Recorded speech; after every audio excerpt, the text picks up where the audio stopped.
Hello and welcome back to another episode of the Opinionated podcast. We're on episode 7. This time we're covering up the FA Cup third round. We'll cover a few of the key games and what a round it was. Yeah.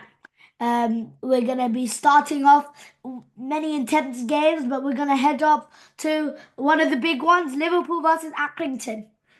Big one. It was a good game.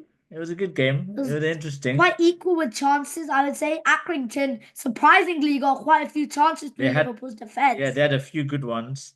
Definitely had a few good ones. I think they were a bit panicky. I think there was one kid on the Accrington team who was a Liverpool fan, and he had a good chance. I think he might have even hit the crossbar, but yeah, he missed, and Liverpool made them pay as they do pretty much everyone at the moment.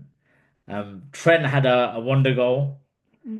Chiesa had a really good game. Do you think? Yeah, Chiesa had many chances actually. Yeah, he He did. played very on the front foot. And Yeah, I think with Liverpool's attacking team currently, um, and they're in the league and now top of the league and now adding Chiesa into that, yeah, it's yeah. gonna be a problem. Yeah, and he showed exactly what value he can add to the team. He'll add some good depth, and the goal that he scored was a good one. He missed a few good chances, but he'll be all right with that. I think Liverpool will be very happy to take a nice plain sailing uh, win against Accrington Stanley. I think that was a debut for the youngest player ever for them, Rio Nguma who joined them from Chelsea in the summer. So How old yeah, was he? he's 15. Wow. Yeah. Is he the one with the big hair? No, that was Dan's. Uh, He got the assist for whose goal was it? For Keita's goal, wasn't it?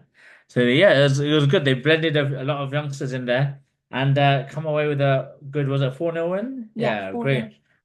Good result for them. Arne Slot will be happy. They go through to the next round. Not much fuss, especially after that result against Tottenham. But yeah, Trent Alexander-Arnold came back, got some confidence back after that horrendous performance against Man United. But with that goal, he'll be delighted, and hopefully he'll be back on track for Liverpool Yeah. in the next game. As you said about Trent, everyone always needs a confidence boost. And I think Liverpool's youngsters are like quite strong, like Man United. They've got a lot of good players who are very young. Dan scoring a debut, another player scoring a debut, Yeah, playing very, very good football, I think, even the young ones. yeah. And I just think Liverpool are going to be a problem. And how do you stop them? What do you think of this? Yeah, I mean, I think it's beyond anyone in the league now being able to stop them. To be honest, I mean, I know their lead is only what 5 or 6 points, but they got a couple of games in hand, and yeah, you'd expect them to really continue the momentum they have. I mean, if they have an injury or two, it could change, of course, but they seem well set. They've managed the minutes fairly well, and they've got players coming through that are going to add value to this team. So it's a good moment to be a Liverpool fan. Do you think Salah, Trent, Alexander-Arnold, and possibly even Van Dijk leaving will cause them an issue? Or do you think they'll still play with this aggressiveness and this confidence for the next league? I think it's a problem for them to worry about in the summer. I think there will be. I think Virgil van Dijk will probably extend a year or two. It's really Salah and Trent, I think, are the ones that are more likely to leave.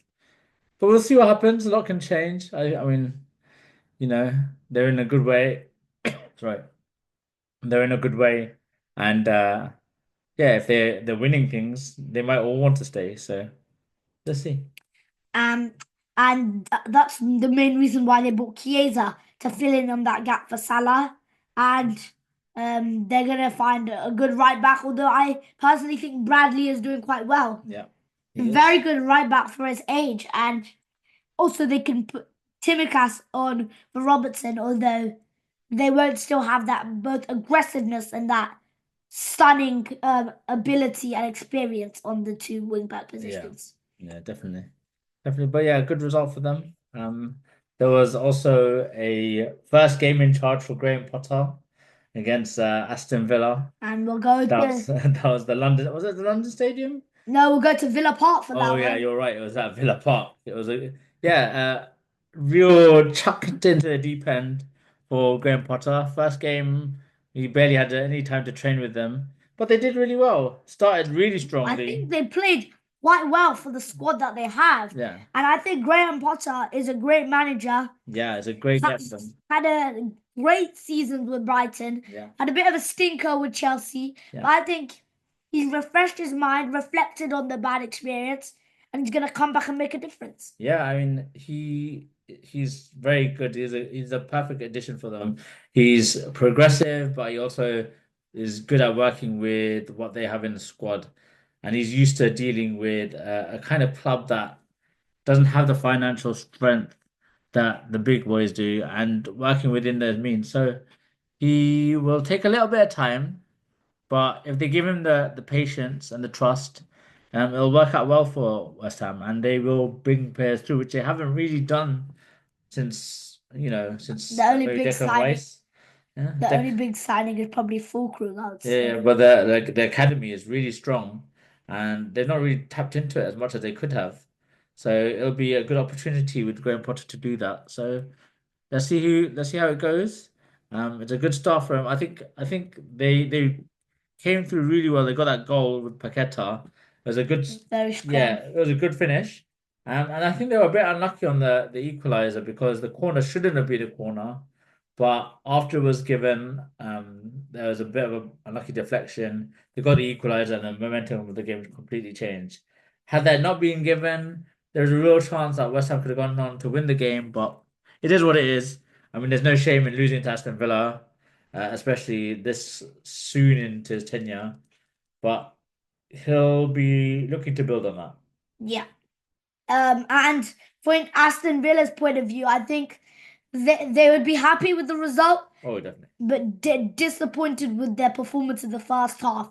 And I think they should have done better because they knew West Ham have quite a quick ball speed in moving it to Paqueta, Kudus, and the team is just well, Aston Villa's team, as you said, they'll make you play if you slack off, and Yeah. it's exactly what they did. Ruthlessness after the Paqueta's goal, and but Yeah. West Ham just didn't seem to own up. Yeah. It's goals have been a bit of a problem for West Ham. They obviously have lost Antonio to injury. I think Fulkrug went out injured and Bowen's injured. So it's a tough time for them in terms of goal scorers. Uh, it might be something they need to address in this window.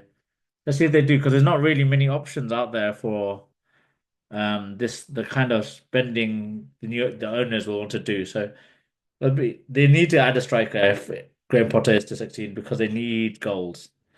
Desperately need goals. They're not a terribly good team at scoring. I think the top scorer's got five. So it's it's not prolific.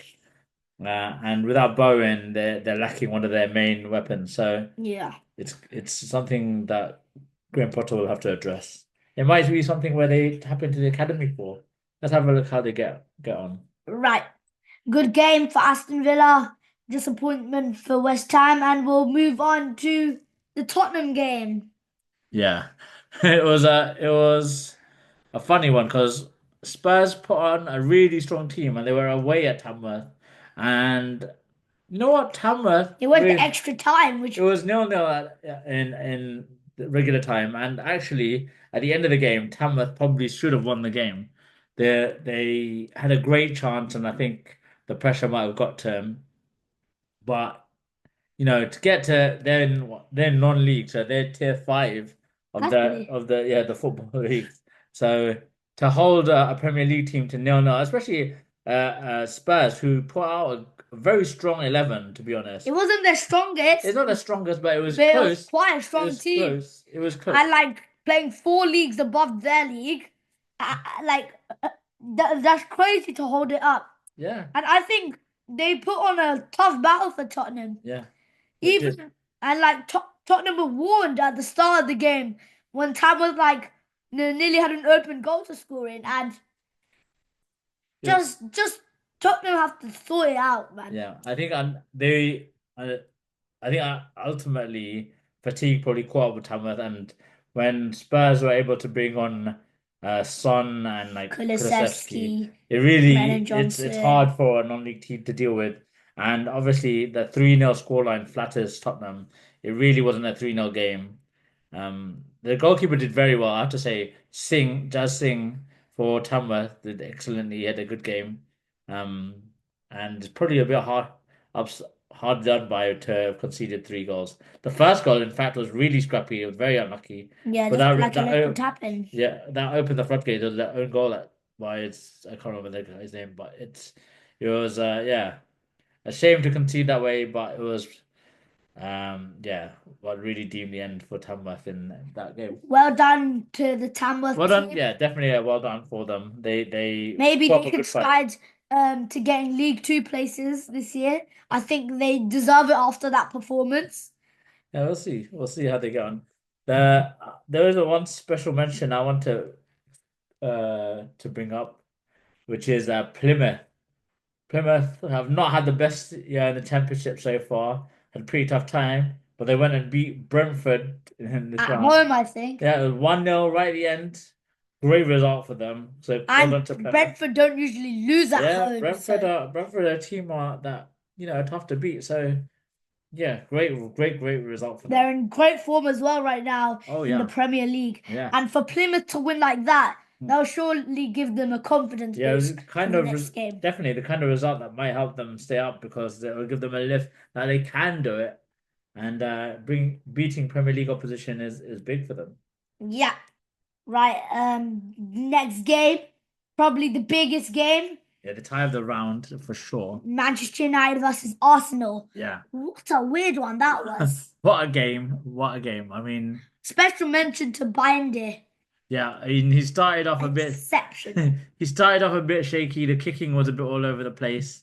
But you know, he really grew into the game. I mean, the first thing first is the goal for Man United that Bruno Fernandes scores. Magnificent, great finish, great run by Garnacho. The pass bobbled a little bit, but he got his And foot around it and it was kind it of was bent it it was it was, perfectly. And it was set right on the thing for him. yeah, And the way that he could curl it around the defender as well, beautiful finish. around Timber, it was Yeah, I exceptional. agree. I agree. And then after that, Arsenal were on them, on them, on them. Yeah, I think the referee gave some weird decisions all game long, and Dallo was That was a put a bit. really reckless slide. It was unnecessary, and it gave the referee an easy decision to make in a game where Arsenal were getting decisions all day long.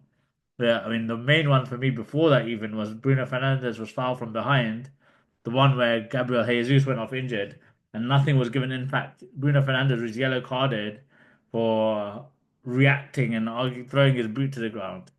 So I mean, it was Man United were probably a bit feeling a bit aggrieved, and once we went down to 10 men, Arsenal yeah really started to get on top of them. They took advantage of that left side, Yeah, and they just were on it. yeah. Like I I think. think really they should have scored. Havertz had an absolute stinker.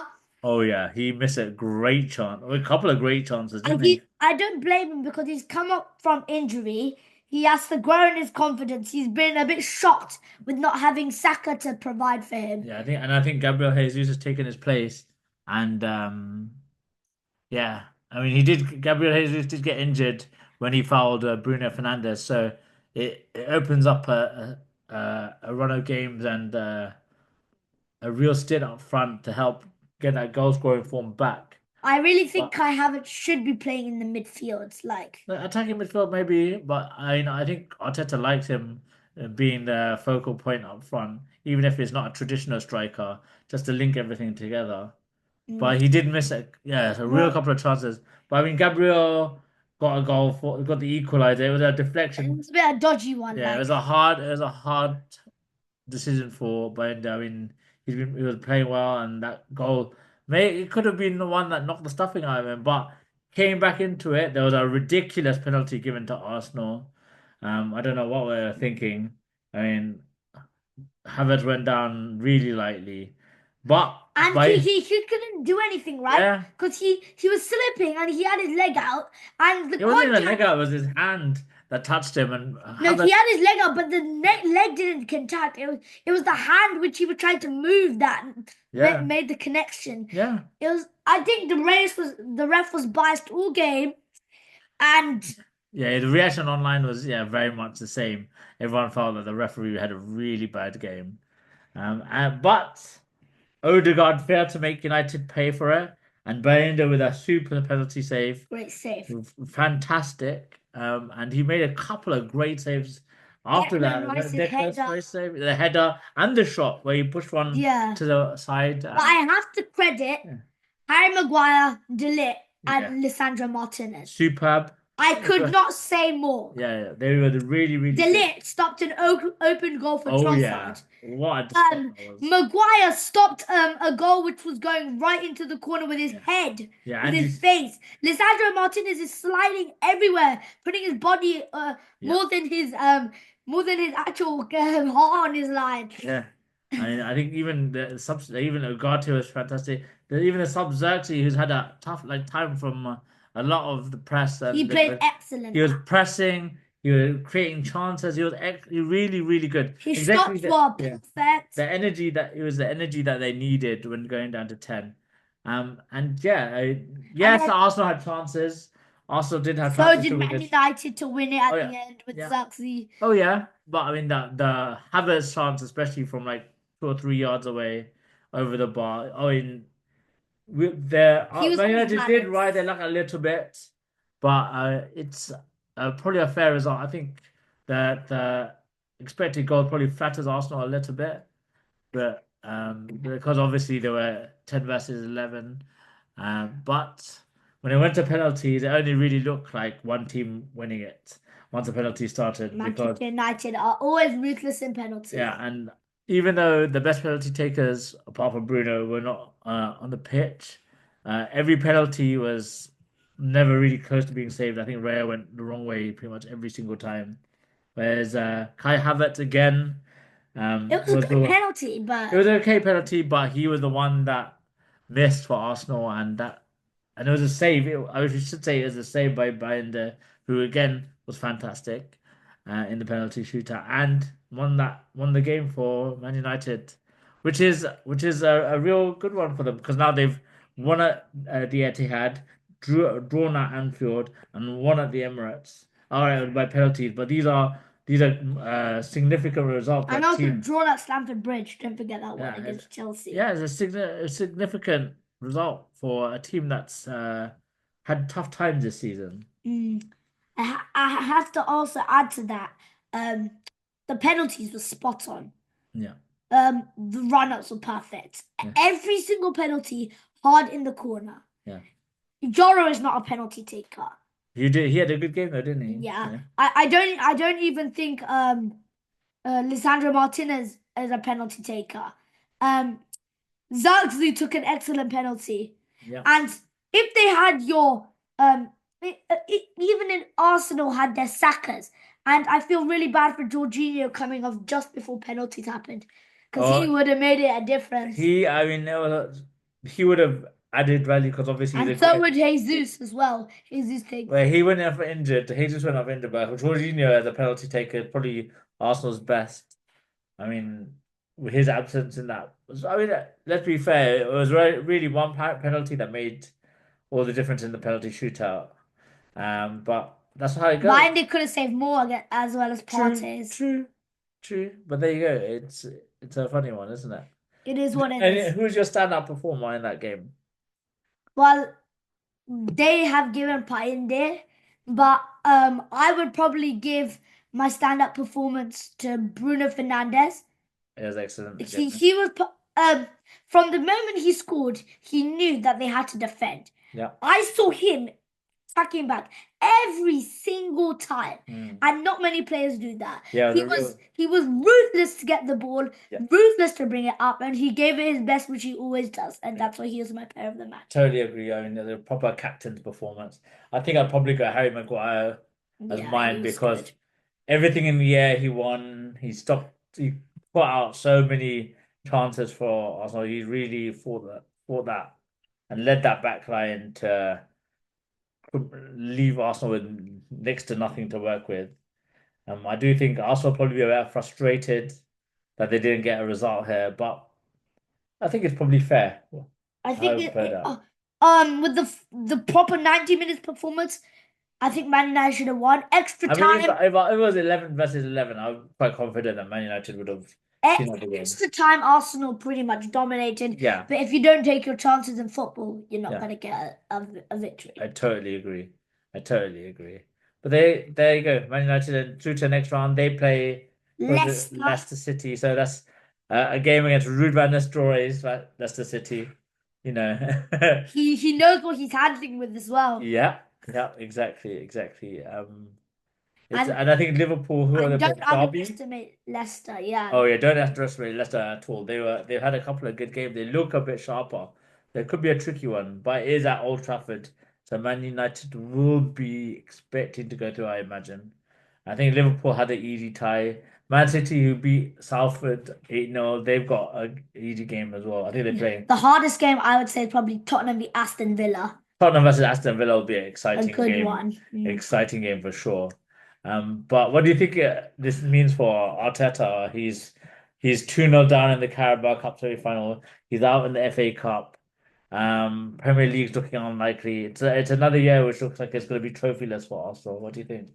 I think Arteta, he would be striving for Champions League as he always does, but I think it's better to just give every game their all. Second isn't a bad thing. Next year, I think he will go full on full, being making really good signings Yeah, as he should.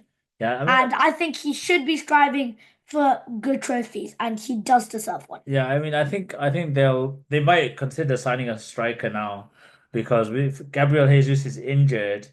And the way that Arsenal have been going, where they've not taken their chances, he might want to add someone just to add some firepower up top. So Yeah. there's a possibility, but I agree with you. I don't think the chance of winning something this year is very high. I mean, their best bet is probably the Champions League. Yeah, because Yeah, Liverpool's their strands, he would be he's in like the top five, so he would go straight to the round of 16. He yeah, doesn't have to battle it out, yeah, and exactly. and the teams that he has chances to face aren't that deadly, I think, so they yeah. have at least probably certain quarterfinal places. Yeah, I guess they'll probably have Saka back by then too. Yeah, So he'll make a big difference. You can really see the that they difference. miss him. It was like exactly the same when Odegaard was out.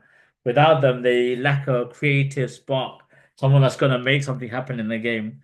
Whereas on the right today, it was It's a tame. bit scrappy. Yeah, it was a tame performance without where Saka really makes the defenders be honest. I think that's what I mean. I think Manchester United missed that as well a bit because someone like Rashford or Saka, they keep your defenders on your toe. They give a bit of fear to their backline, and yeah, Man United didn't really have that to deal with today. So we'll see how Arsenal do once Saka's back. Yeah, Um, I think now with that being the roundup done. for the FA Cup, there I was one question from last episode's game that that I you wanted to reveal. so Did anyone get it?